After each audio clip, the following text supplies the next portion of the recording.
எல்லோருக்கும் வணக்கம்.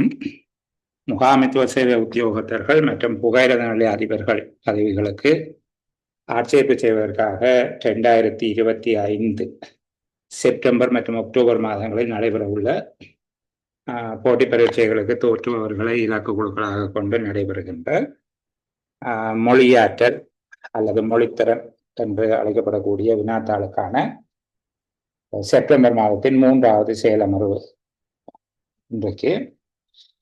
இன்றைய செயலமர்வில் கலந்துரையாடுவதற்கு 2 வினாத்தாள்கள் பதிவிடப்பட்டிருந்தது. அந்த வினாத்தாள்களினுடைய உருப்படியான தன்மை தொடர்பாக நீங்கள் அவதானித்திருப்பீர்கள் என்று நினைக்கிறேன். குறிப்பாக புகையிரத நிலைய அதிபர் பதவிக்கு ஆட்சேர்ப்பு செய்வதற்காக நடத்தப்பட்ட கடந்த கால வினாத்தாள் பதிவிட்டிருந்தேன். அந்த வினாத்தாள் எந்த தொடர்ச்சியும் இல்லை. சரிதானே? இப்படித்தான் பரீட்சை திணைக்களத்தினுடைய இணையதளத்தில் இருக்குது. அது சிங்கள மொழியிலேயும் அப்படித்தான் இருக்கிறது, தமிழ் மொழியிலேயும் அப்படித்தான் இருக்கிறது, ஆங்கில மொழியில எப்படி இருக்கிறது நான் பார்க்க இல்லை.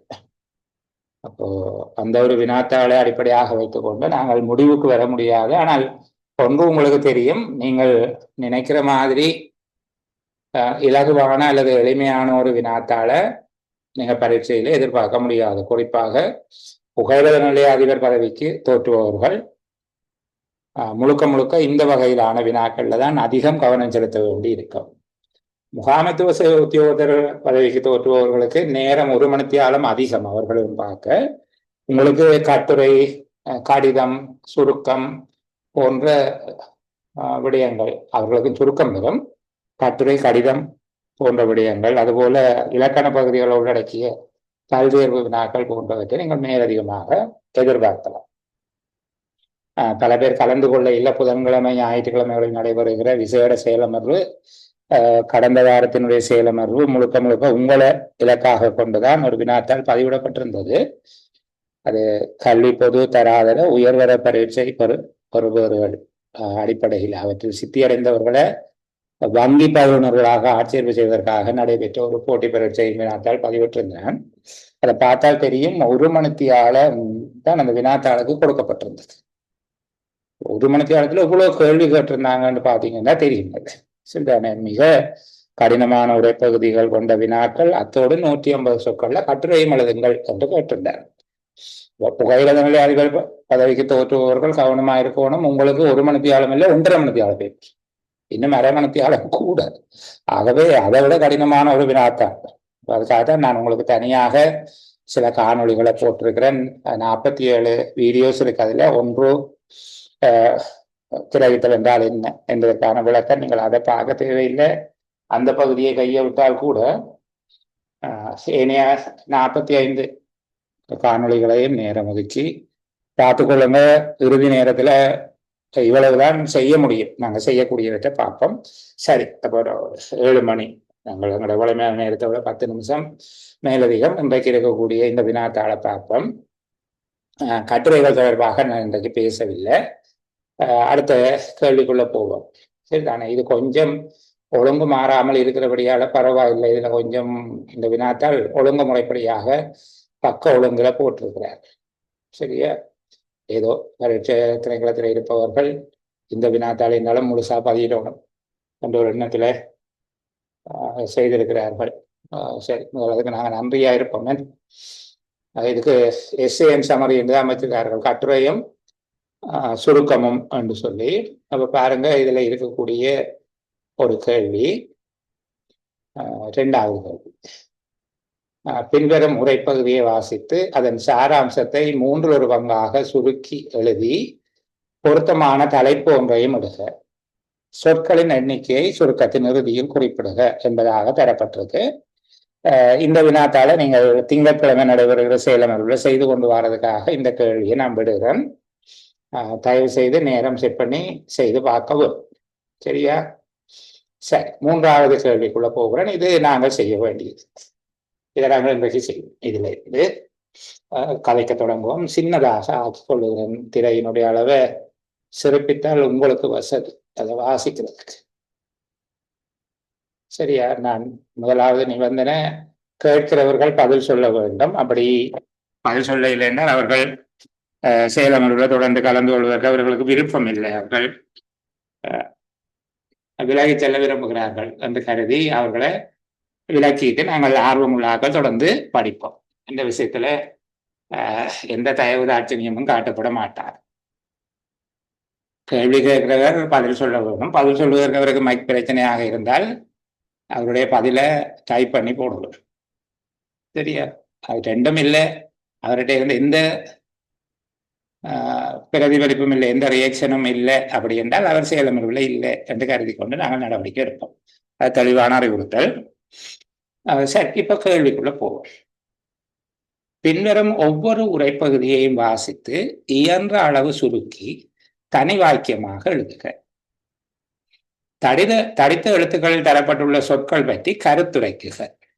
இந்த தடித்த எழுத்தில் தரப்பட்டுள்ள சொற்கள் பற்றி கருத்து கூறுங்கள் என்று சொல்லி குறிப்பாக அந்த புகையிரத நிலைய அதிபர் பதவிக்கு நடைபெற்ற போட்டி பரீட்சையில சிங்கள வினாத்தாள்ல ஒரு துண்டு காண கிடைச்சது. ஒரு பந்தியை கொடுத்துட்டு அந்த பந்தியில ஆங்காங்கு சில சொற்றொடர்களை தடித்த எழுத்திலே அமைத்து விட்டு அதற்கு கீழே இப்படி கோடுகளை போட்டு அந்த சொற்கள் ஒவ்வொன்றுக்கும் ஒரு 5 வரிகள் அப்படியாக விட்டிருக்கிறார்கள். அந்த சொற்களை கீழே திரும்ப கொடுத்திருக்கிறார்கள். அந்த சொற்களை இங்கே அதிகரித்து செல்லும் திரவத்தன்மை தேவைப்பாடுகள் கண்டிருப்பது போல அந்த ஒரு அளவான உரைப்பகுதி. அந்த உரைப்பகுதியில நிறைய சொற்றொடர்களை இப்படியாக தடித்த இடத்துக்கு மாற்றிவிட்டு அவற்றை ஒன்றன்கள் ஒன்றாக வழங்கி இருக்கிறார்கள். அதுக்குரிய பொருளை உங்களுக்கு எழுதுங்கொண்டு பொருள் என்று இப்படித்தான் கேட்டிருக்காங்க. உரைப்பகுதியில் அந்த தடித்த எழுத்திலான சொற்றொடரில் கொண்டிருக்கின்ற பொருளை விளக்குக என்கிற அடிப்படையெல்லாம் கேட்கப்பட்டிருக்கு. அர்த்த நிரூபணம் என்று கேட்டிருக்காங்க. பொருள் விளக்கம் அளிக்க என்று சொல்லி அது கேட்க. சரி, அப்போ நாங்களும் கொஞ்சம் அந்த வகையான பயிற்சிகளையும் செய்ய வேண்டி இருக்குது. இதுல 2 படி. ஒன்று தனி வாக்கியமாக எழுத வேணும். 2வது தடித்த எழுத்துக்களில் தரப்பட்ட சொற்கள் பற்றி கருத்துரைக்க வேணும் என்றால் அது என்ன என்று சொல்லி ஒரு விளக்கம் சொல்ல வரும். வாசிப்போம் இந்த உரைப்பகுதியை. உலக நிதி நெருக்கடி காரணமாக அபிவிருத்தி அடைந்து வரும் சந்தைகளில் முதலிட்ட பல வெளிநாட்டு முதலீட்டாளர்கள் அதிகரித்து செல்லும் திரவத்தன்மை தேவைப்பாடுகளை எதிர்கொள்வதற்கு தமது குறுங்கால முதலீடுகளை தமது தாய் நாட்டிற்கே திருப்பி அனுப்பினர். இலங்கையும் அதற்கு விதிவிலக்கல்ல. வெளிநாட்டு செலாவணியின் அதிகரித்த வெளிப்பாய்ச்சல் மற்றும் ஏற்றுமதிக்கான குறைந்த கேள்வி காரணமாக குறைவடைந்த உட்பாய்ச்சல்களுடன் இணைந்து கொடுகடன் வழிமுறைகள் குறைவடைந்து செல்வதற்கு மத்தியில்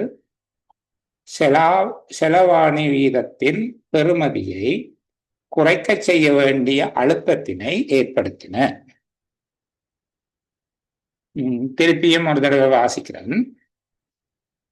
உலக நிதி நெருக்கடி காரணமாக அபிவிருத்தி அடைந்து வரும் சந்தைகளில் முதலிட்ட பல வெளிநாட்டு முதலீட்டாளர்கள் அதிகரித்து செல்லும் திரவத்தன்மை தேவைப்பாடுகளை எதிர்கொள்வதற்கு தமது குறுங்கால முதலீடுகளை தமது தாய் நாட்டிற்கே திருப்பி அனுப்பினர். இலங்கையும் அதற்கு விதிவிலக்கல்ல. வெளிநாட்டு செலாவணியின் அதிகரித்த வெளிப்பாய்ச்சல் மற்றும் ஏற்றுமதிக்கான குறைந்த கேள்வி காரணமாக குறைவடைந்த உட்பாய்ச்சல்களுடன் இணைந்து கொடுகடன் வழிமுறைகள் குறைவடைந்து செல்வதற்கு மத்தியில் செலவாணி வீதத்தின் பெறுமதியை குறைக்க செய்ய வேண்டிய அழுத்தத்தினை ஏற்படுத்தின. செலவாணி அப்படின்னா என்ன சார்?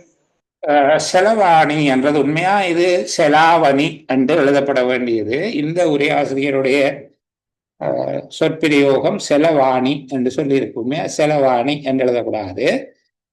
செலாவணி, அந்நிய செலாவணி அல்லது வெளிநாட்டு செலாவணி என்பதனுடைய அர்த்தம் வெளிநாட்டு பணம், வெளிநாட்டு நாணயம்.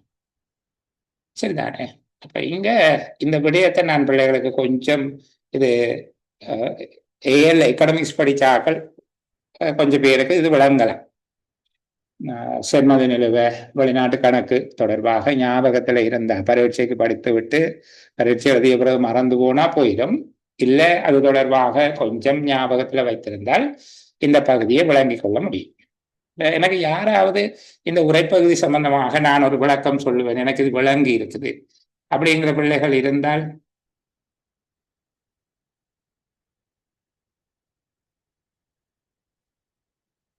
சரி. யானும் பேச வர்றாங்க. Thank you, welcome. பேசுங்கம்மா. சவுண்ட் இருக்கா சார்? சரி, பேக்ரவுண்ட்ல சவுண்ட் இருக்கான்னு கேக்குறேன் சார். பக்கத்துல சவுண்டா இருக்காதான் கேக்குறேன். கிளியரா இருக்கா சார்? ரொம்ப கிளியர். கதைக்கலாம். ஆமா, ஒரு பிள்ளை அந்த பிள்ளையும் யாரோட கேட்கறது, சத்தம் வந்தாலும் பரவாயில்லையா? கதை என்னன்னு சொன்னா சார், இதுல ஒன்று வந்து வெளிநாட்டு முதலீடு வந்து வெளியே போகுது. அடுத்தது வந்து ஏற்றுமதி வருமானம் வந்து குறைகிறதால இலங்கையின் கொடுக்கடன் கொடுக்கிற வழிமுறை வந்து குறைவடைஞ்சு செல்லுது. அதனால வந்து செலாவணி வீதம் வந்து குறைக்க வேண்டிய சந்தர்ப்பம் வந்து ஏற்படுதுன்னு சொல்லப்படுது இலங்கையில. சரி, இங்கே 3 காரணங்கள் சொல்லி அதனால செலாவணி வீதத்தின் பெறுமதியை குறைக்க வேண்டி இருக்கிறது. செலாவணி வீதத்தின் பெறுமதியை குறைத்தல் என்று சொல்வதனுடைய கருத்து என்னென்றால், வெளிநாட்டு நாணயத்துக்கான இலங்கை ரூபாவின் எண்ணிக்கை அதிகரித்து செல்வது. அதை புரிந்து கொள்ள வேண்டுமா? செலாவணி வீதம் குறைதல் என்பது இலங்கை ரூபாவின் பெறுமதி குறைகிறது. இப்படித்தான பிள்ளைகள் இப்படி பார்த்துக் கொள்ளுங்க. உதாரணமாக $1 100 என்று இருக்குது என்றால், $1 எழுதுதில்லை, பேனா பார்ப்போமா? சரி, $1 100 என்று இருந்தால் $1 பெருமானத்தை நாங்கள் $100 என்று வச்சுக்கொள்வோமே. அப்படியாக இருந்தால் $1 சமன் $100 என்று இறுக்கமாக இருந்தால், இப்ப $1 என்பது 100ல் $1.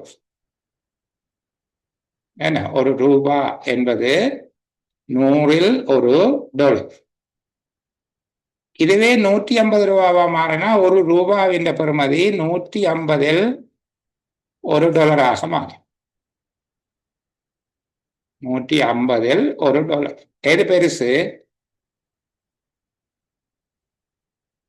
100ல் உண்டா 150ல் உண்டா பெருசு? ஓகே, அப்ப 100ல் $1 தான் பெருசு. 150ல் $1 விட 100ல் $1 பெரியது. அப்போ இதைத்தான் சொல்லுகிறது, செலாவணி வீதத்தின் பெறுமதியை குறைக்க வேண்டியிருந்தது என்றால் இப்படி 100ல் $1 இருந்து 150ல் $1 மாறிவிடுகிறது. $1 முந்தி $100 இருந்தது, இப்ப $150. நீங்கள் லாபம் தானே என்று நினைக்கக்கூடாது. அது இலங்கை காசுக்கு பெறுமதி குறைஞ்சு கொண்டு போகுது என்பது அதனுடைய அர்த்தம். முந்தி $100 கொடுத்து $1 வாங்கலாம், இப்போ $1 வாங்கலன்னா $150 கொடுக்க வேண்டி இருக்குது. சரியா? இங்க சொல்லப்பட்டிருக்கக்கூடியது ஒரு விளைவு ஒன்று விளங்கப்படுத்தி கொண்டு வாரார். உலக நிதி நெருக்கடி காரணமாக உலக நாடுகள்ல அவர்கள்ட்ட ஏற்படுகிற பொருளாதார வளர்ச்சி குறைஞ்சு போய் அவைகிட்ட பணப்பற்றாக்குறை வந்ததன் காரணமாக அபிவிருத்தி அடைந்து வரும் சந்தைகளில் முதலிட்ட பல வெளிநாட்டு முதலீட்டாளர்கள், அபிவிருத்தி அடைந்து வரும் சந்தைகள் என்பது அபிவிருத்தி அடைந்து வரும் நாடுகள் என்று எடுத்துக்கொள்ளுது. அபிவிருத்தி அடைந்து வரும் நாடுகள்ல முதலிட்ட பல வெளிநாட்டு முதலீட்டாளர்கள் அதிகரித்து செல்லும் திரவத்தன்மை தேவைப்பாடுகளை எதிர்கொள்வதற்கு, இந்த திரவத்தன்மை என்பது செலவழிக்கக்கூடிய பணம் கையில இருக்கிறது திரவத்தன்மை என்று சொல்லு, லிக்விட் கேஷ் என்று சொல்வாங்க. சரிதானே? லிக்விட் கேஷ் என்றது தேவைக்கு உடனடியாக பாவிக்கக்கூடிய காசு. உதாரணமாக பணமாக இருப்பது 100% திரவத்தன்மை, நினைச்ச உடனே அதை பயன்படுத்த முடியும். அப்படித்தானே?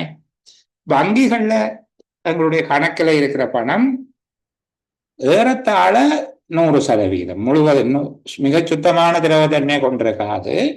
கையில் உள்ள பணத்தை விட கொஞ்சம் திரவத்தன்மை குறையும். தேவையான பணத்தை உடனடியாக எடுக்கிறது என்கிறதுக்கு சிறிது நேரம் செல்லும். என்ன நீங்க ஏடிஎம் ஆன்லைன் டிரான்ஸ்ஃபர் எப்படி எடுத்தாலும் அதுக்கு சில எல்லைகள் உண்டு. முழுமையாக பணத்தை எடுக்கவும் மேல. அப்ப அதுல ஆனால் அது திரவத்தன்மை உயர்ந்த நிலையில இருக்கும். அடுத்தது தங்கம். திரவத்தன்மை சரி, திரவத்தன்மை என்றால் என்ன சார்? திரவத்தன்மை தான் சொல்லிக் கொண்டிருக்கேன் ஐயா. கையில உடனே செலவழிக்கக்கூடிய மாதிரி இருக்கிற தன்மையை தான் திரவத்தன்மை என்று சொல்லுங்க. இப்ப கையில இருக்கிற காசு எங்களுக்கு 100% திரவத்தன்மை கொண்டது. அதாவது உடனடியாக நாங்கள் கொடுக்கல் வாங்கலுக்கு பயன்படுத்தக்கூடியதாக இருந்தால் அது திரவத்தன்மை. பேங்க்ல இருக்கிற காசு கொஞ்சம் திரவத்தன்மை குறையும். அது உடனடியாக பயன்படுத்தலாம், கொஞ்ச நேரம் எடுக்கும். தங்கம் அதனை விட திரவத்தன்மை குறைந்தது. அதை கொண்டு போய் கடையில விற்று பணமாக்கி கொண்டு வர வரும். இப்ப காணி, வீடு போன்றவை திரவத்தன்மை மிகவும் குறைந்தது. விற்பனை கொண்டு வந்து போர்டு எல்லாம் போட்டு ஆக்கள் வந்து பார்த்து உடனடியாக அதை நாங்கள் கொடுக்கல் வாங்கலுக்கு பயன்படுத்த முடியாது. சரியா? அப்ப உடனடியாக கொடுக்கல் வாங்கலுக்கு பயன்படுத்துவதற்கு ஏற்ற நிலையில் வைத்திருக்கக்கூடிய பணம் தான் திரவத்தன்மை என்று சொல்லி நாங்க சொல்றோம். லிக்விட் கேஷ் என்று சொல்றோம். அப்ப இந்த திரவத்தன்மை அதிகரிக்கிற போது, திரவத்தன்மைக்கான தேவை அதிகரிக்கிற போது, திரவத்தன்மைக்கான தேவை என்பது கையில் வைத்திருக்க வேண்டிய பணத்துக்கான தேவை அதிகரிக்கும் போது நாங்கள் என்ன செய்வோம்? எங்கள்கிட்ட இருக்கிற சொத்துக்களை பணமாக மாற்றுவோம். சரிதானே? எங்கள்கிட்ட இருக்கிற சொத்துக்களை பணம் என்பதாக மாற்றிக்கொள்ளும். இப்ப காசோலையின் திரவத்தன்மை சம்பந்தமா சுயாந்த் கேட்டுக்க. காசோலை திரவத்தன்மை ஓரளவு குறைந்தது. அதை வங்கியில விட்டு திருப்பி கணக்குக்கு மாற்றி கணக்குல இருந்து எடுக்கிறதுக்கு சிறிது நேரம் எடுக்கும். உடனடியாக அது அப்படியே கொடுக்கல் வாங்கலுக்கு பயன்படுத்த எல்லோரும் காசோலை ஏற்றுக்கொள்வார்களா என்கிறதெல்லாம் இருக்குது. கையில் உள்ள பணத்தை விட காசோலையினுடைய திரவத்தன்மை கொஞ்சம் குறையும். சரி, அப்ப இந்த திரவத்தன்மை தேவைப்பாடுகள் அதிகரிக்கிற போது என்றது கருத்து நீங்க விளங்கிக் கொள்ள வேணும். கையில வச்சிருக்க வேண்டிய காசு தேவைப்படுது. எங்களுக்கு கையில காசு தேவைப்படுது. இப்படி தேவைப்படைக்குள்ள வெளிநாட்டு முதலீட்டாளர்கள் என்ன செய்யணும்? தங்களுடைய குறுங்கால முதலீடுகளை ஒரு கொஞ்ச காலத்துக்கு இன்வெஸ்ட் பண்ணியிருப்பேன் தானே, 6 மாதத்துக்கு 1 வருஷத்துக்கு சொல்லி டிபாசிட் போடுறது, இந்த மாதிரியான இன்வெஸ்ட் பண்ணதால அவர்கள் தங்கள நாட்டுக்கே திருப்பி அனுப்பினார். அதை வித்ட்ரோ பண்ணி திருப்பி அனுப்பினார். இலங்கையும் இதற்கு விதிவிலக்கு அல்ல. இங்க இலங்கையும் அதற்கு விதிவிலக்கு அல்ல என்பதனுடைய கருத்து என்ன பிள்ளைகள்? யார் சொல்ல போறீங்க?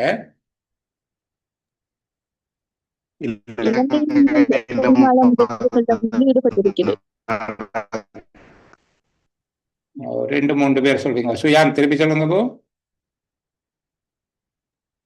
இலங்கையிலையும் சார் திரவத்தன்மை குறைவடைந்து இருக்கின்றது. இல்ல, சார் இலங்கையும் இந்த குறுங்கால முதலீடுகளை மேற்கொண்டிருக்குது. இலங்கையும் குறுங்கால முதலீடுகளை மேற்கொண்டிருக்கிறார்கள். சரி, வேற விதமாக ஜனோ? இலங்கையிலையும் சார் திரவத்தன்மை அதிகரிச்சிருக்கு. அதனால இலங்கையில இருக்கிற முதலீடுகள் எல்லாம் வெளியில போகுது. அப்படி. சந்தியா? இலங்கையும் அபிவிருத்தி அடைந்து வர்ற நாடுகள்ல வர்றபடியால இலங்கைக்கும் அதே நிலைமை தான் நடந்திருக்கு என்ன சொல்றாங்க. இந்த இது குறுங்கால முதலீடுகளை இன்வெஸ்டர்ஸ் திருப்பி எடுக்கிறதுனால இலங்கையில உட்காச்சல்கள் குறைவடையுது. உங்களோட நாட்டுக்கு திருப்பி அனுப்பினாங்க. சரிதானே? அப்போ இதே நிலைமை இலங்கைக்கு நடந்தது. அதாவது அபிவிருத்தி அடைத்து வரும் பொருளாதாரங்களில் இலங்கையும் ஒன்று. உலக நிதி நெருக்கடி காரணமாக இலங்கையில் முதலிட்டவர்கள் அவற்றை திரும்ப பெற்று தங்களுடைய நாட்டுக்கு அனுப்புகிறார்கள். ஏன் அனுப்புகிறார்கள்? அவர்களுக்கான திரவத்தன்மை தேவைப்பாடுகள் அதிகரித்து செல்வதால், அவைக்கு கையில பணம் தேவைப்படுவதனால இந்த முதலீடுகளை அவர்கள் மீள பெற்று தங்களுடைய நாட்டுக்கு அனுப்புகிறார்கள். இதனால ஏற்படுகிற விளைவு என்ன சொல்றாங்க? இது ஒரு படிமுறையாக சொல்லிக் கொண்டு வர்றார். உலகத்துல நிதி நெருக்கடி வருது, அதுல குறுங்கால முதலீடு செய்தவர்கள் கையில பணம் தேவைப்படுவதனால அந்த முதலீடுகளை திரும்ப பெற்று தங்களுடைய நாட்டுக்கு பணமாக அனுப்புகிறார்கள். இலங்கையும் இதற்கு விதிவிலக்கு இல்லை. இலங்கையிலையும் அவ்வாறே நிகழ்ந்திருக்கிறது. வெளிநாட்டு செலாவணியின் அதிகரித்த வெளிப்பாய்ச்சல். இந்த வெளிநாட்டு செலாவணியின் அதிகரித்த வெளிப்பாய்ச்சல் என்பதன் பொருள் என்ன? இலங்கையிலிருந்து பெருமளவு வெளிநாட்டு காசு வெளியில போகுது. வெளிநாட்டு பணம் இலங்கையிலிருந்து வெளியில போக தொடங்கியது. அவர்கள் தங்களோட நாட்டுக்கு அனுப்ப வேணுமென்றா என்ன செய்வார்கள்? இலங்கை பணத்தை வங்கியில கொடுத்து டொலராக மாற்றி அனுப்புவார்கள். அப்ப இலங்கையில கையில இருக்கிற டொலர் கையிருப்பு குறையும். வெளிநாட்டுக்கு டொலரை அனுப்ப வேண்டி வரும். செலாவணியின் அதிகரித்த வெளிப்பாய்ச்சல் மற்றும் ஏற்றுமதிக்கான குறைந்த கேள்வி காரணமாக குறைவடைந்த உட்பாய்ச்சல். ஏற்றுமதிக்கான குறைந்த கேள்வி என்ன? இலங்கை ஏற்றுமதிகளுக்கு டிமாண்ட் குறைஞ்சு அதனால வெளிநாட்டு நாணயங்கள் உள்ள வாரது குறைஞ்சிட்டு ஏற்றுமதி வருமானம் குறையுது. சரிதானே? வெளிநாட்டு செலாவணியின் அதிகரித்த வெளிப்பாய்ச்சல், நாணயம் வெளியில போகுது, அது கூடி இருக்குது. உள்ளுக்கு வார வெளிநாட்டு நாணயத்தின் பெறுமதி குறைஞ்சிருக்குது. குறைவடைந்த உட்பாய்ச்சல்களுடன் இணைந்து கொடுகடன் வழிமுறைகள் குறைவடைந்து, கொடுகடன் வழிமுறைகள் என்பது கடன் பெறக்கூடிய வழிகளும் குறைஞ்சு. நாங்கள் கடனை கொடுப்பது என்பது அல்ல, இங்கு கொடுகடன் என்பது பொதுவாக கடன் என்று வச்சு கொடுப்போம். கடன் வழிமுறைகளும் குறைவடைந்து போச்சு. அப்ப இலங்கை வெளிநாட்டு நாணயத்தோடு தொடர்புடைய 3 நிகழ்வுகளால் இங்க பாதிக்கப்படுது. வெளிநாட்டு நாணயத்தினுடைய உள்வருகை வெளிச்செல்கை என்கிற விடயங்களோடு சம்பந்தப்பட்ட 3 நிகழ்வுகளோடு இது பாதிக்கப்பட்டு போச்சு. ஒன்று, முதலீடுகள் மீளப்பெறப்பட்டு வெளிநாட்டுக்கு அனுப்பப்படுகிறது. அப்போ வெளிநாட்டு செலாவணியில் அதிகரித்த வெளிப்பாய்ச்சல். சரிதானே? குறுங்கால முதலீடுகள் மீளப்பெறப்பட்டமை காரணமாக நாணயம் வெளியில போகுது, ஒரு நிகழ்வு.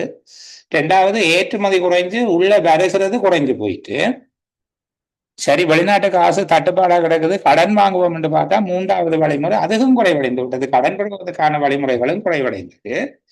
இவற்றின் விளைவாக இலங்கை ஒரு பாதிக்கிற முடிவு எடுக்க வேண்டியிருந்தது. தனக்கு பாதிப்பான ஒரு நிலைமை நோக்கி நகர வேண்டியிருந்தது. செலாவணி வீதத்தை பெறுமதி குறைவு செய்ய வேண்டியிருந்தது. செலாவணி வீத பெறுமதியை குறைக்க வேண்டி இருந்தது.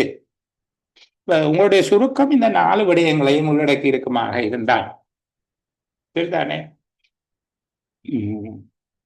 வெளிநாட்டு செலாவணியின் அதிகரித்த வெளிப்பாய்ச்சல், குறைவடைந்த உட்பாய்ச்சல், கடன் வழிமுறைகள் குறைவடைந்தமை காரணமாக செலாவணி வீத பெறுமதியை குறைக்க வேண்டியதாயிற்று.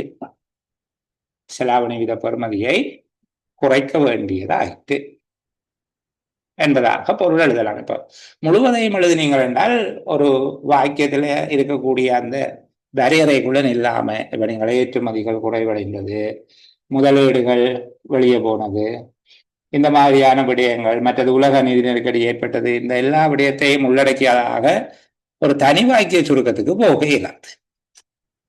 3 பங்காக சுருக்கி எழுதுறதுக்கு இது எழுதலாம். சரிதானே? உலக நிதி நெருக்கடியினால் முதலீடுகள் மீளப்பெறப்பட்டமை, ஏற்றுமதிகள் குறைவடைந்தது, கொடுகடன் வழிமுறைகள் குறைவடைந்தது, இவற்றினால் வெளிநாட்டு செலாவணி பெறுமதியை குறைக்க வேண்டி ஏற்பட்டது என்பதாக கொஞ்சம் அது ஒரு 20 சொல் வரைக்கும் போகக்கூடியதாக இருக்கு. ஆனால் இங்க நாங்கள் தனி வாக்கியம் எழுதுங்க என்று கேட்டால் 13 சொற்களுக்கு மேல போகலாம். 13 சொற்களுக்குள்ள இருக்க வேண்டும். 13 சொல் ஆகக்கூடியது. ஆக குறைந்தது 9 அல்லது 10 சொற்கள்ல எழுதுது. அதை விட குறைஞ்சால் முக்கியமான இனத்தையோ விட்டுட்டீங்க என்ற கருத்து. கூடினால் 13க்கு மேல போனால் நீங்கள் துணை கருத்துக்களையும் பிரதான கருத்துக்களாக கருதி கொண்டிருக்கிறீர்கள் என்பதாக நினைக்கிறேன். ஆகவே இங்க நீங்கள் எழுத வேண்டிய விட இந்த 4 விடயங்களையும் உள்ளடக்கியதாக இருக்கும். ஒன்று, அதிகரித்த வெளிப்பாய்ச்சல், குறைவடைந்த உட்பாய்ச்சல், கடன் வழிமுறைகள் குறைவடைந்தது. உட்பாய்ச்சலும் கடன் வழிமுறைகளும் குறைவடைந்து என்று அதிகரித்த வெளிப்பாய்ச்சல் மற்றும் உட்பாய்ச்சலும் கடன் வழிமுறைகளும் குறைவடைந்தமை காரணமாக செலாவணி வீத பெறுமதியை குறைக்க வேண்டியது. அதிகரித்து செல்லும் திரவத்தன்மை தேவைப்பாடுகள் என்பதனுடைய பொருள் விளக்கம். திரவத்தன்மை தேவைப்பாடுகள் என்பது செலவிடக்கூடிய பணமாக கையில் இருப்பதை குறிக்கும். செலவிடக்கூடிய அல்லது கையில் உள்ள பணத்தினை குறிக்கும். ஆகவே பண வடிவில் கையிருப்பில் வைத்திருக்கப்பட வேண்டிய பணத்தின் அளவு, செலவிடக்கூடிய பணமாக கையில் வைத்திருக்க வேண்டிய பணத்தின் அளவு அல்லது பணத்துக்கான தேவை அதிகரித்தமையினை இது குறிப்பிடுகிறது. செலவிடக்கூடிய வடிவத்தில் கையில் பணத்தினை வைத்திருக்க வேண்டிய தேவை அதிகரித்து சென்றதனை இது குறிப்பிடுகிறது என்று சொல்லி விடை எழுத வேண்டும். இந்த ரெண்டும் எழுதியிருந்தால் நான் நினைக்கிறேன் இத்தனை புள்ளிகள் போட்டிருப்பார்கள், எத்தனை போட்டிருக்காங்கன்னு பார்ப்போம். 5 புள்ளிகள், 5 தான் கொடுத்துருக்காங்க, ரெண்டுக்கும் சேர்த்து 5 புள்ளிகள் கொடுக்கப்பட்டிருக்கு. அதே மாதிரி சுருக்கத்துக்கு 3 புள்ளி, விளக்கத்துக்கு 2 புள்ளி தான் கொடுக்குறது. இந்த பகுதியை எனக்கு பிள்ளைகள்லாம் சொல்லுவேன், சரிதானே? அப்போ ஒன்று, நான் உங்களுக்காக கூடுதலான நேரம் நான் கதைச்சிட்டேன். இந்த பகுதியை நீங்கள்லாம் கதைக்க வேணும். நான் வாசிக்கிறேன், உங்களோட சேர்ந்து இந்த பகுதியை வாசிக்கிறேன். வாசித்து முடிய இதுக்குரிய பொருள் விளக்கம் நீங்கள் சொல்ல வேண்டும் எனக்கு.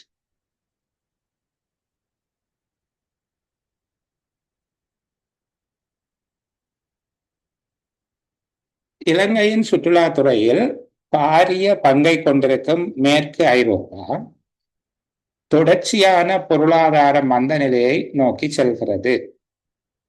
எனவே உலக பொருளாதார வாய்ப்புகளின் நிச்சயமற்ற தன்மையின் ஏற்றம், நாணய மாற்று வீத அசைவு தளம்பல்கள், சுற்றுலா ஆர்வம் மேம்பட்ட நாடுகளில் உள்ள உயர்வான தொழில் இழப்பு மற்றும் வாடிக்கையாளர் நம்பிக்கை இழப்பு காரணமாக சுற்றுலாத்துறை 2009 மீள் எழுச்சி பெறுவது கேள்விக்குறியாக உள்ளது.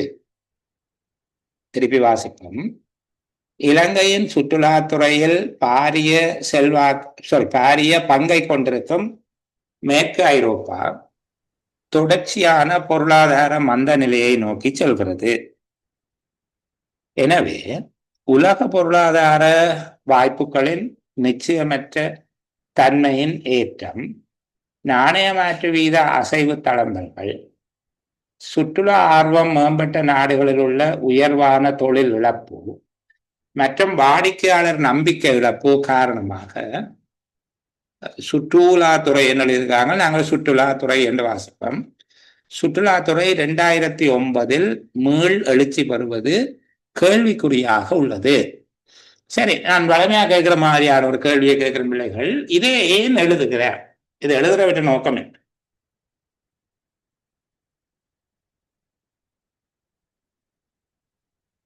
இந்த உரைப்பகுதி எழுதியவருடைய நோக்கம் என்ன? சந்தியா சொல்லுது. அதாவது சார், இந்த 2009 இலங்கையினுடைய சுற்றுலாத்துறை மீழ்ச்சி அடைய முடியாமைக்கான காரணங்களை சொல்றது. 2009 சுற்றுலாத்துறையின் மீழ்ச்சி பாதிக்கப்படும் என்பதனை விவரிப்பது அல்லது எடுத்து ஓதுவது அவருடைய நோக்கமாக இருந்திருக்கிறது. அதுக்கு அவர் சொல்லுகிற காரணம் என்ன? 2009 சுற்றுலாத்துறை மீழ்ச்சி அடையாதுன்னு சொல்றாரு. இங்க வளர்ச்சி அடையாதுன்னு சொல்லல. வளர்ச்சிக்கும் வீழ்ச்சிக்கும் வேறுபாடு நான் அடிக்கடி சொல்லித்தாரேன். நான் மீழ்ச்சி என்பது ஏற்கனவே வளர்ந்திருந்த ஒன்று கீழே போயிட்டு பழைய நிலைமையை நோக்கி பயணிக்கிறது என்றால் அதுதான் மீழ்ச்சி. இப்ப 2009க்கு முன்னர் இலங்கையில பெரிய அளவுல யுத்தங்கள் நடந்து கொண்டிருந்தது. 2006 இருந்து 2009 வரைக்கும் 4 ஆண்டுகள் தொடர்ச்சியான யுத்தம் நிகழ்ந்து கொண்டிருந்தது. ஏறத்தாழ 4 மாதங்கள், 4 ஆண்டுகள், சரிதானே? அப்ப 4 ஆண்டுகள்ல அந்த யுத்தம் காரணமாக சுற்றுலாத்துறையில பெருமளவு கீழே போயிட்டு, ஆனால் 2009 அது மீழ்ச்சி அடையும் என்று எதிர்பார்க்கிற போது அதுக்கான வாய்ப்புகள் கொஞ்சம் மட்டா இருக்குது அல்லது சந்தேகமா தான் இருக்குது என்று சொல்லி சொல்றார். அந்த சந்தேகத்துக்கு அவர் என்ன காரணம் சொல்லுகிறார் அல்லது அது அவர் சொல்லுகிற காரணங்கள் நாணய மாற்று வீத அசைவு தளம்பல் என்ன கருத்தம்மா? நாணய மாற்று வீத அசைவு தளம்பல் என்பதனுடைய அது உறுதியற்றதாக இருக்கும். சில வேளையில அவர்கள் $1 கொடுத்து இலங்கை காசு 200 ரூபாய்க்கு செலவழிக்கலாம் என்றால் சில நேரம் அது 220க்கும் போகும், 180க்கும் போகும். அவர்கள் நிச்சயப்படுத்தி அந்த பணத்தை கொண்டு வரையும், சரிதானே? அப்ப நாணய மாற்று தளம்பல்கள். வேற என்ன காரணம் சொல்றார்?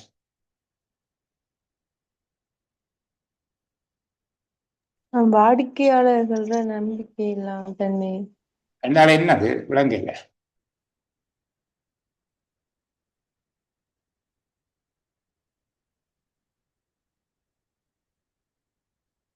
சுற்றுலா ஆர்வம் மேம்பட்ட நாடுகளில் உள்ள உயர்வான தொழில் இழப்பு மற்றும் வாடிக்கையாளர் நம்பிக்கை இழப்பு என்பதனுடைய அர்த்தம் என்ன பிள்ளைகள்? நீங்கள் என்ன விளங்கிக் கொள்றீங்க சொல்லுங்க. பிள்ளையா இருந்தா பரவாயில்லை. இந்த எக்ஸாம்குள்ள நீங்க தானே போயிட்டு இப்படி ஏதோ ஒரு பந்தி ஒன்று வரையக்குள்ள ஏதோ நீங்க விளங்கி ஒன்று எழுத தானே போறீங்க. அதை சொல்லுங்க பரவாயில்ல.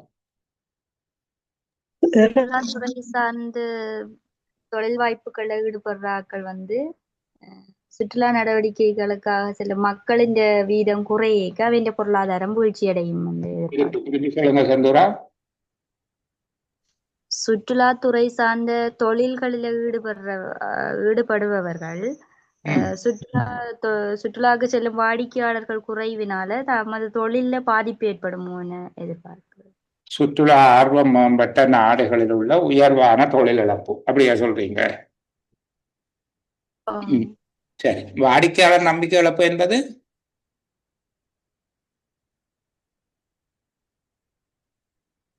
சரி. இங்க எத்தனை காரணங்கள் சொல்லப்பட்டிருக்குது ஆரணி? எத்தனை காரணிகள் சொல்லப்பட்டிருக்கு? இலங்கையினுடைய சுற்றுலாத்துறை மேம்படுவது பாதிக்கப்படலாம் என்பதை எதிர்வு கூறுவதற்கு எத்தனை காரணிகள் செல்வாக்கு செலுத்தும் என்றவர் சொல்லியிருக்கார்? 3 சார். என்னென்னு சொல்லுங்க. 4. சரி, 4 என்னன்னு சொல்லுங்க. உலக பொருளாதார வாய்ப்புகளின் நிச்சயமற்ற தன்மையின் ஏற்றம், நாணய மாற்று வீத அசைவு தளம்பல்கள், சுற்றுலா ஆர்வம் மேம்பட்ட நாடுகளில் உள்ள உயர்வான தொழில் இழப்பு, வாடிக்கையாளர் நம்பிக்கை. சரி, அது இப்ப பிள்ளைங்களுக்கு அந்த 4 விஷயம் இருக்குன்னு தெரியுது. அது என்னன்னு விளங்கி கொள்வதுதான் பிரச்சனையாக இருக்கு. என்ன இப்ப பாருங்க, முதலாவது விஷயத்தை சொல்றார். இலங்கையின் சுற்றுலாத்துறையில் பாரிய பங்கை கொண்டிருக்கும் மேற்கு ஐரோப்பா தொடர்ச்சியான பொருளாதார மந்த நிலையை நோக்கி செல்கிறது. என்னுடைய கருத்து, மேற்கு ஐரோப்பிய நாடுகள் பிரித்தானியா, பிரான்ஸ், ஜெர்மனி அந்த மாதிரியாக ஐரோப்பாவினுடைய மேற்கு பகுதி, மேற்கு ஐரோப்பிய நாடுகள்ல ஒரு பொருளாதார மந்தம் ஒன்று தோன்றி விடுகிறது. பொருளாதார மந்தம் என்றால் அவர்கள் இந்த உற்பத்தி வளர்ச்சி ஏற்படுகிறது இல்லையா, அங்க உற்பத்தி வளர்ச்சி பாதிக்கப்பட்டு விட்டது. அப்ப அவர்களுக்கு வருமானம், தொழில் என்பன அதிகரித்து கொண்டு போனால் தான் அதை நாங்கள் பொருளாதார வளர்ச்சி என்று சொல்லுவோம். அப்ப அதென்ன இலங்கையின் சுற்றுலாத்துறையில் பாரிய பங்கை கொண்டிருக்கும் மேற்கு ஐரோப்பா என்பதனுடைய அர்த்தம் என்ன? சார், அதிகப்படியான டூரிஸ்ட் அங்க இருந்து இங்க வராங்க. சிம்சன் சொன்ன விஷயம் தானே. என்னென்னால் இலங்கைக்கு வருகிற சுற்றுலா பயணிகள்ல அதிகமானவர்கள் மேற்கு ஐரோப்பாவில இருந்து தான் வருகிறார்கள். சரிதானே? அப்போ அங்க பொருளாதார மந்தம் ஏற்பட்டிருக்கின்றால் இப்ப அங்க இருந்து வர டூரிஸ்ட் பஞ்சத்துல விழுந்து போனாங்க. மேற்கு ஐரோப்பா இலங்கையினுடைய சுற்றுலாத்துறையில பாரிய பங்கை கொண்டிருக்கிறது. அங்கு பொருளாதார மந்த நிலை ஏற்படுகிறது என்றால் அங்கு அவங்களோட தொழில் வாய்ப்புகள், வருமானம், உற்பத்தி என்பன பிரகாசமாக இல்லை. எனவே எதனோட சேர்த்து சொல்றாங்க, மேற்கு ஐரோப்பாவின் பொருளாதார மந்தத்தினால எனவே என்ன நடக்க போகுதுன்னா உலக பொருளாதார தளம்பல், உலக பொருளாதார வாய்ப்புகளின் நிச்சயமற்ற தன்மையின் ஏற்றம். நிச்சயமற்ற தன்மையின் ஏற்றம் என்றால் தளம்பல் நிலைமையின் அதிகரிப்பு. உறுதியாக இல்லை உலக பொருளாதார தளம்பல். அங்க மேற்கு ஐரோப்பாவில் ஏற்பட்ட நிலைமையை முதல் எங்களுக்கு ஒரு குறிப்பாக சுட்டி உரைக்கிறார். இலங்கைக்கு பெருமளவு ஆக்கள் வார மேற்கு ஐரோப்பாவின் பொருளாதார மந்த நிலை தொடர்ச்சியா இருக்குது. ஆகவே உலக பொருளாதார தளம்பல், நாணய மாற்று வீத தளம்பல். நாணய மாற்று வீத தளம்பல் என்றாலும் அந்த உறுதியற்ற தன்மை. அப்ப உலக பொருளாதாரம், நாணய மாற்று வீதம் என்ன ரெண்டுலையும் தளம்பல். அடுத்தபடியும் பாருங்க, சுற்றுலா ஆர்வம் மேம்பட்ட நாடுகளில் உள்ள உயர்வான தொழிலிழப்பு. அதாவது இலங்கைக்கு வருகிறதுல ஆர்வமாக இருக்கிற நாடுகள்ல மக்கள் இப்ப வேலை இழந்து கொண்டு வருகிறார். இலங்கைக்கு சுற்றுலா பயணம் வரக்கூடிய நாடுகள்ல மக்கள் வேலையின்மையினால அவதிப்படுகிறார்கள். அங்க அவர்கள் தொழில் இழந்து வருகிறார்கள். பெருமளவானார்கள் அந்த காலப்பகுதியில வேலை இல்லாமல் போனார்கள். சரி, அந்த காலப்பகுதியை பற்றி படித்தால் உங்களுக்கு தெரியும். அது பொருளாதார வரலாற்றில் ஒரு பெரிய விஷயம். பெருமளவு வங்கிகள் எல்லாம் சனத்துக்கு கொடுக்கறது காசு இல்லை, திருப்பி கொடுக்க காசு இல்லை, அப்படியெல்லாம் இருந்தது. அப்போ அதனால வாடிக்கையாளர்களுக்கு ஒரு நம்பிக்கை இழப்பு. அவர்கள் குறித்த ஒரு தொகை பணத்தோடு வந்து இங்கே தங்களோட செலவை சமாளிக்கலாம் என்று வந்தால் சில வேளையில் அது இந்த தளம்பல்களின் காரணமாக இயலாமல் போகும். ஆகவே ஒரு உறுதியற்ற நிலைமைகள் காரணமாக என்னென்ன சில உறுதியற்ற நிலைமைகள் காணப்படுது? உலக பொருளாதாரம், நாணய மாற்று வீதம், வேலை வாய்ப்புகள், என்ன சுற்றுலா நம்பிக்கை என்பவற்றில் காணப்படுகிற ஒரு நிலையான தன்மை இல்லாத நிலைமையினால இலங்கையில 2009 சுற்றுலாத்துறை இந்த வளர்ச்சி பாதிக்கப்படும் என்று சொல்றோம். அப்ப நாங்கள் சுருக்கமா சொன்னால் உலக பொருளாதார தளம்பல்கள், நாணய மாற்று வீத தளம்பல்கள், இலங்கைக்கு சுற்றுலா வருகிற நாடுகளில் காணப்படுகிற தொழில் இழப்புகள், இவற்றினால சுற்றுலா பயணிகள் மீது அல்ல சுற்றுலா பயணிகள் கொண்டிருக்கக்கூடிய நம்பிக்கை இனம் அல்ல நம்பிக்கை இழப்புகள், இந்த 4 காரணிகளும் சேர்ந்து இலங்கையினுடைய சுற்றுலாத்துறை மீளர்ச்சியை பாதிக்கும். இதை நாங்கள் இவ்வளவு சொற்கள் எழுதியலாம், அது சுருக்கித்தான் எழுதப்படும். சரிதான், இவ்வளவு சொற்கள் எழுதியலாமா? எங்களுக்கு நாங்கள் சொல்லி இருக்கிறோம் நீங்கள் 13 சொல்லுக்கு மேல போக வேண்டாம் என்பதாகத்தான் சொல்லியிருக்கு. அப்ப இலங்கையின் சுற்றுலாத்துறை 2009 மீள் எழுச்சி பெறுவது கடினம், நல்ல கடினமாகலாம். பாருங்க, இலங்கையின் சுற்றுலா துறை 2009 மீள் எழுச்சி பெறுவது கடினமாகலாம். 9 சொற்கள் வந்துட்டு, சரி 8 சொல்லிட்டு வச்சுக்கொள்வோம். கடினமாகலாம். காரணங்கள் எழுதாமல் எழுதலாமோ சார்? இல்ல இல்ல, நான் இன்னும் முடிக்க இல்லையம்மா. 8 சொற்கள் வந்துட்டு, ஆகவே எங்களுக்கு இந்த காரணங்களை உள்ளடக்கிறதுக்கு 5 சொற்கள்லாம் மிகுதியாக இருக்கு. 5 சொற்கள்லாம் மிகுதியா இருக்கு. இலங்கையின் சுற்றுலாத்துறை அதை தவிர்க்கிறாது. 2009 மீள் எழுச்சி பெறுவது கடினமாகலாம். இப்போ மிகுதியாக இருக்கிற 4 அல்லது 5 சொற்களை பயன்படுத்தி தான் அந்த காரணங்களை நடுவில் செருக வேண்டும். காரணமாக என்று சொல்லி சொன்னோம்டா இன்னும் ஒரு 4 சொல் இருக்கு. அப்ப என்ன சொல்ல போறோம்? உலக சொல்லுங்க.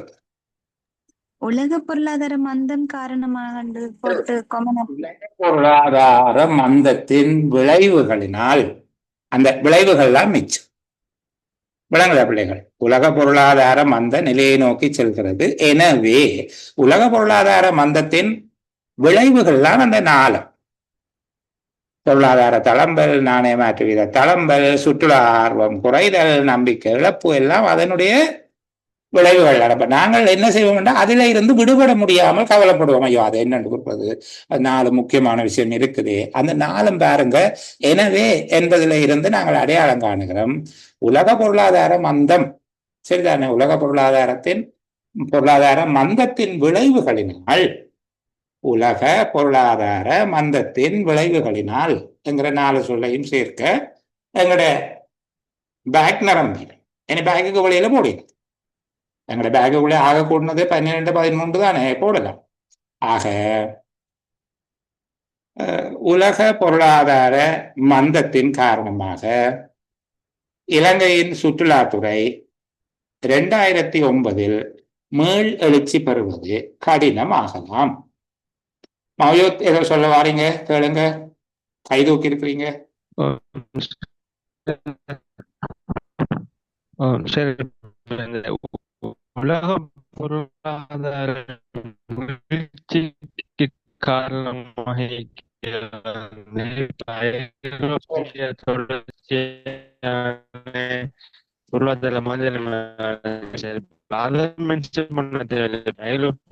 தொடர்ச்சி பொருளாதார மந்த நிலைமையால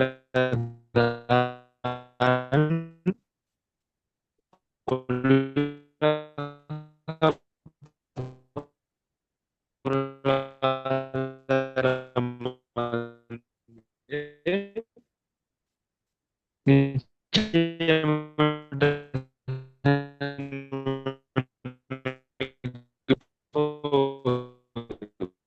எனக்கு புரிந்து கொள்ள முடியவில்லை ப்ளீஸ். என்னென்னால் நான் உங்களோட மெக்க மியூட் பண்ணதுக்கு பிறகு தொடர்ச்சியாக இது ஒரு விதமாக நீங்கள் கிணத்துக்குள்ள இருந்து பேசுற மாதிரியாக ஒரு சத்தம் தான் வந்து கொண்டிருக்குது. அதனாலதான் நான் அந்த மெக்க நிப்பாட்டினேன். மற்ற பிள்ளைகளுக்கு அவர் பேசினது யாருக்கும் விளங்கி இருந்தால் எனக்கு ஒரு கால் சொல்லுங்க. அதுல எனக்கு ஒரு நெருக்கடி இருந்தது, என்னால் அதை புரிந்து கொள்ள முடியவில்லை. சரிதானே? நாங்கள் சரி ஏஞ்சலின் விளங்கினதாமா? இல்ல சார் விளங்கல அவங்க கட்சி. விளங்க இல்லை, அவங்க பேசுறது விளங்க இல்லை. சரி பிள்ளைகள் இப்ப விளங்க சொல்லுங்க சார். இதுல வந்து இந்த காரணங்கள் வந்து 4 சொல்றீங்க தானே சார்? திருப்பி சொல்லுங்க. காரணங்கள் வந்து 4 தானே சார் சொல்றீங்க? 3 தானே சார் வரும்? ஏனம்மா?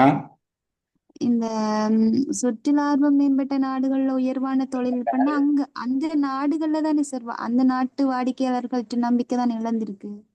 அவர்கள் நம்பிக்கை இழந்தா இங்க வரமாட்டோம்மா. அவர்கள் நம்பிக்கை என்று சொல்லுகிறது அவர்கள் சுற்றுலா செல்வதற்கான தம்பு. அது சரி, அது ஒரே பாயிண்ட்ஸா எடுக்கலாதா சார்? என்ன காரணத்துக்காக சார் உடைச்சு? நான் அந்த பகுதியை காட்டுகிறேன் பிள்ளைகள். என்னென்றால் அதுல முதலாவது உலக பொருளாதார வாய்ப்புகளின் நிச்சயமற்ற தன்மையின் ஏற்றம் என்றால் உலக பொருளாதார வாய்ப்புகள் அந்த வருமானங்கள் கிடைக்கிறதுக்கான அல்லது உற்பத்திகள் அதிகரிப்பதற்கான வாய்ப்புகள் தளம்பல் அடையுது. அந்த தளம்பல் அதிகமாகுது. 2வது நாணய மாற்று வீத அசைவு தளம்பல்கள். ஒரு ஸ்டேபிளா இந்த மணி எக்ஸ்சேஞ்ச் இல்லை, நம்பி வரையலாது. அவர்கள் இலங்கைக்கு போய் வாரதுக்கு இலங்கை ரூபாவில் இவ்வளவு பணம் தேவை என்று சொல்லி வந்தால் சில வேளையில அவர்கள் கொண்டு வருகிற டொலருக்கு அவ்வளவு இலங்கை ரூபாய் வராது, இன்னும் மேலதிகமாக காசு தேவைப்படும். சரி, அதைத்தான் அந்த 2வது நாணய மாற்று வீத தளம்பல்கள் என்று சொல்றாங்க. 3வது சொல்லுகிறாங்க சுற்றுலா ஆர்வம் மேம்பட்ட நாடுகளில் உள்ள உயர்வான தொழில் இழப்பு.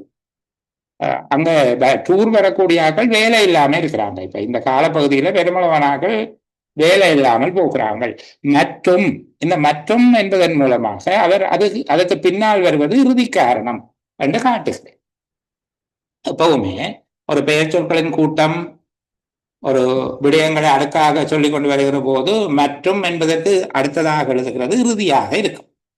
அப்போ அடுத்த 4வதாக நாங்கள் அதை எடுக்கிறோம். வாடிக்கையாளர் நம்பிக்கை இழப்பு. வாடிக்கையாளர் நம்பிக்கை இழப்பு என்றால் அவர்கள் இந்த சுற்றுலா போறத இந்த மாதிரியான காரணிகள் எல்லாம் சேர்ந்து இந்த மேல சொல்லப்பட்ட காரணிகள் இது போன்ற காரணிகளால பொதுவாக பொருளாதார மந்தத்தினால அவைக்கு ஒரு கான்ஃபிடன்ஸ் இல்லாம போகுது. இப்ப போய் ஒரு திருப்தியா செலவழிச்சு போட்டு வந்து இங்க திருப்பி நாங்கள் வருமானத்தை உழைக்கலாம் அல்லது ஏதோ அப்படித்தானே வெள்ளக்காராக்கள் கொள்ளுடையா அவர்களுடைய சேமிப்பை கொண்டு வந்து செலவழித்து போட்டு போய் பின்னர் அவர்கள் சேமித்துக் கொள்வார். அவர்கள் சேமிப்பு இருந்தால் உடனடியாக செலவழித்தார்கள். அவர்கள்ட்ட ஒரு கான்ஃபிடன்ஸ் இல்லாம போகுது என்று அந்த மற்றும் என்பதில் வைத்து உடைத்து சொல்லுவதனாலதான் நாங்கள் 4 காரணி என்றோம். உண்மையில இந்த 4 காரணியும் மேல சொல்லப்பட்ட விடயத்தை விவரிப்பதற்காக சொல்லப்பட்டவைதான். உலக பொருளாதார மந்தம் எவ்வாறு பாதிக்கிறது என்றதை அவர் 4 வேயில விளங்கப்படுத்துறேன். ஒன்று அவங்கள்ட்டே ஒரு ஸ்டேபிள் இல்லாம இருக்கிறது, மற்றது இந்த எக்ஸ்சேஞ்ச் ரேட் அடிக்கடி மாறிக்கொண்டிருக்கிறது, வேலை இல்லாம போகிறது. அப்ப இவற்றின் காரணமாக அவர்கள் கொண்டிருக்கக்கூடிய நம்பிக்கை பாதிக்கப்படுவது இந்த காரணிகளால்.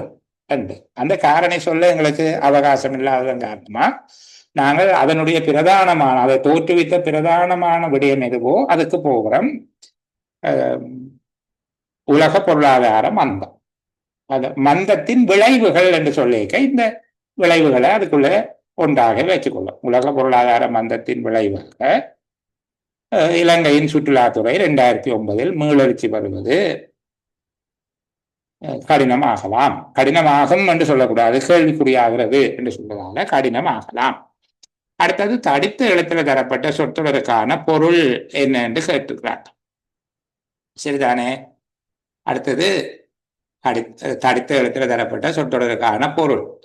நாணய மாற்று வீத அசைவு தளம்பல்கள். நாணய மாற்று வீத அசைவு தளம்பல்கள் என்பதனுடைய பொருள் என்ன?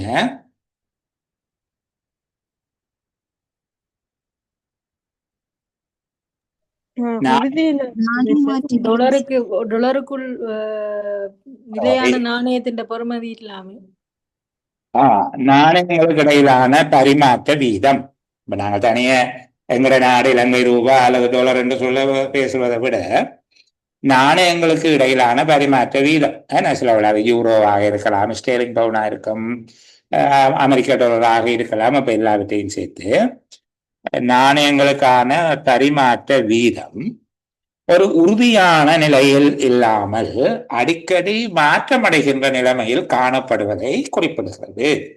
நாணய மாற்று வீத அசைவு தளம்பல்கள் என்பது வெளிநாட்டு நாணயங்களுக்கான உள்நாட்டு நாணயத்தின் பரிமாற்ற அளவு அல்லது மாற்று வீத அளவு.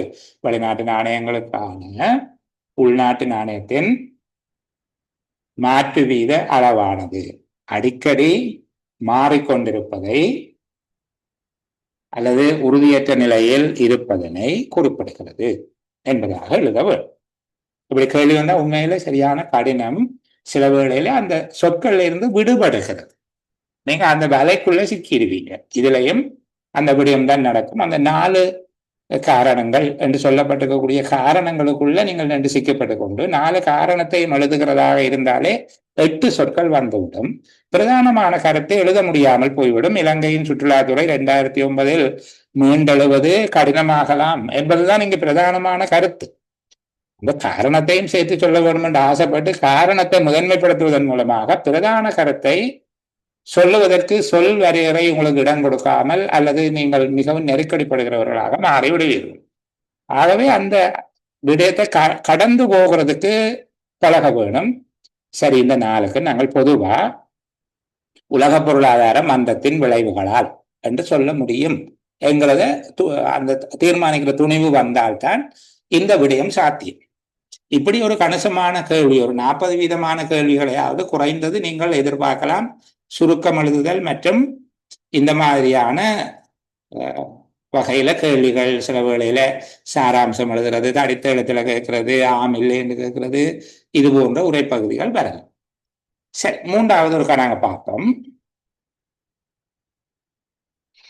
உலகளாவிய பொருளாதார வளர்ச்சி தற்போதைய உலகளாவிய நிதியியல் நிலைமைகள் மற்றும் நிச்சயமற்ற தன்மைகளின் கீழ் பல்வேறு கீழ் நோக்கிய இடர் நேர்வுகளை எதிர்நோக்கியது.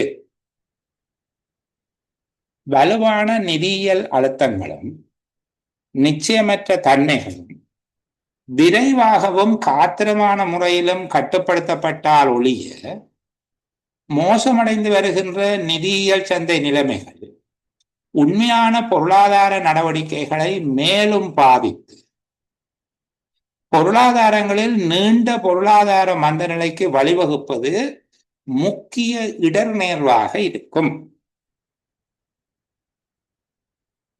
திருப்பி வாசிப்போம். உலகளாவிய பொருளாதார வளர்ச்சி தற்போதைய உலகளாவிய நிதியியல் நிலைமைகள் மற்றும் நிச்சயமற்ற தன்மைகளின் கீழ் பல்வேறு கீழ் நோக்கிய இடர்நேர்வுகளை எதிர்நோக்கியது.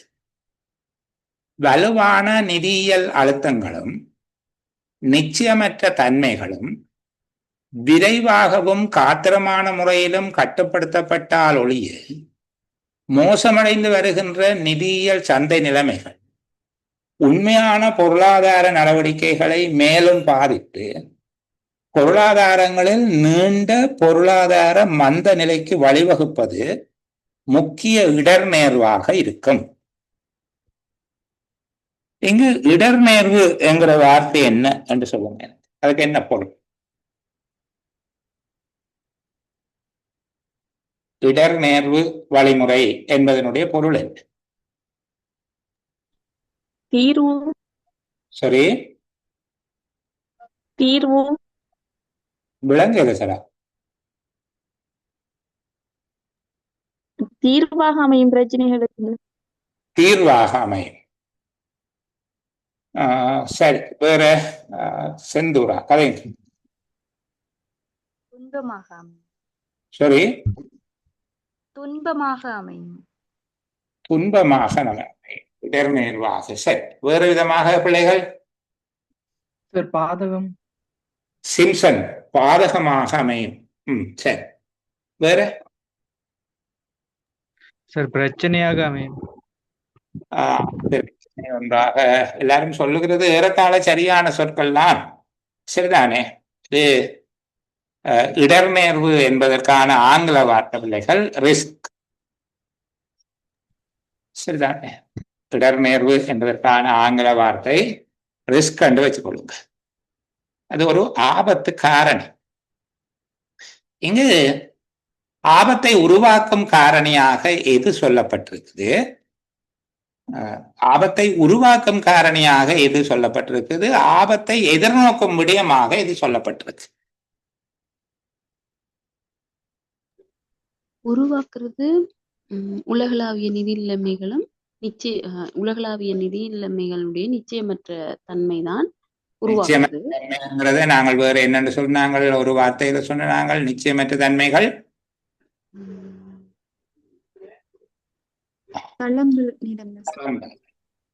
தளம்பல்கள். என்ன?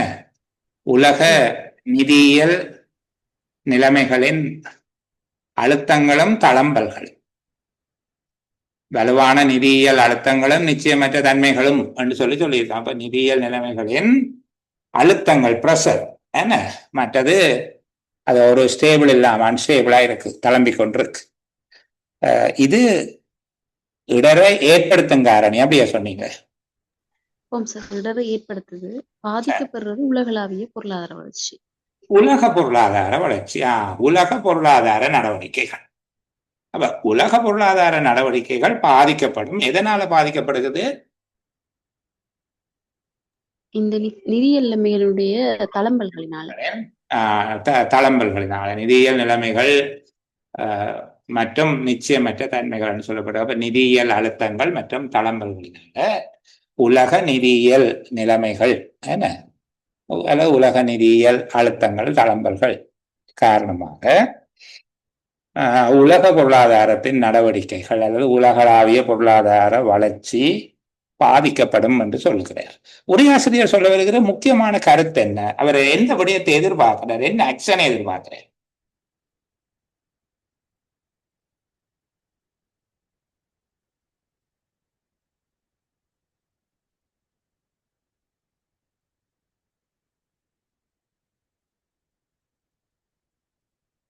இங்க ரெண்டு விடயம் சொல்லிட்டார். ஒன்று பாதிப்பு ஏற்படுத்தும் காரணி, ரெண்டாவது பாதிப்படைகின்ற விடயம். இந்த ரெண்டையும் சொல்லிட்டு அவர் என்ன செய்ய வேணும்னு சொல்றாரு? கட்டுப்படுத்தணும்னு சொல்றாரு. எதை கட்டுப்படுத்த வேணுமா? இந்த நிதியியல் அழுத்தங்கள், இந்த தளம்பல்களை கட்டுப்படுத்தணும்.